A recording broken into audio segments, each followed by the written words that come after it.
Hey everyone, today I want to be talking to you about closing costs. You know, what they are, how they work, frankly, why you should care about them at all. I know for me personally, I didn't even know what they were before I got into real estate. And so I know there's probably some people out there kind of confused as to what it all means and stuff. But basically, closing costs is kind of an umbrella term.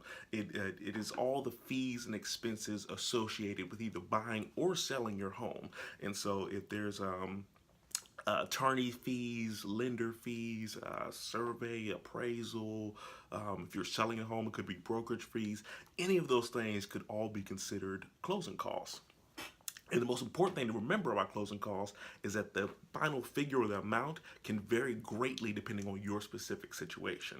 And so if you and your friend both went out and bought a $200,000 home, you could have the same purchase price, the same down payment, the same loan type, all of that could be the same, but your closing costs are completely different.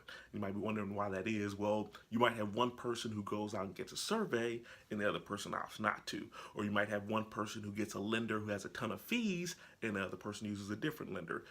There's a ton of different factors and variables that can play into what that final figure is. Now, if you want an estimate of what those numbers can be, if you're on the selling side of the transaction, it's best to usually call a local realtor. You can give me a call if I'm in your area, and we can do what's called a seller net sheet. And that kind of goes through and lists all of the fees that are typically associated with sellers who are maybe in your area. We can guesstimate on repairs, all that stuff, and try to give you an idea of what you could stand to profit from the sale of your home after your closing costs.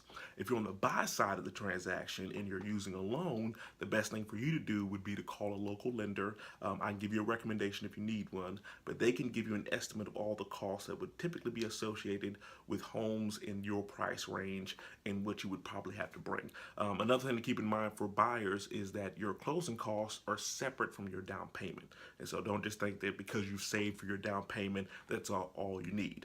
Talk to a lender and figure out that final dollar amount after everything is accounted for.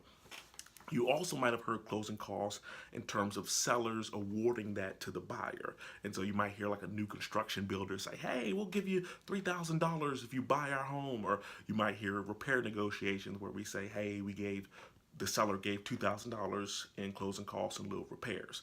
There could be any number of ways that it's used. And basically the way that works is if the seller, let's say, is profiting 20 grand from the sale of their home, at the end of the transaction, if they've agreed to give $3,000 in closing costs to the buyer, at the transaction closing table, the attorney is going to take $3,000 from the seller's $20,000 profit, and they're going to credit it to the buyer.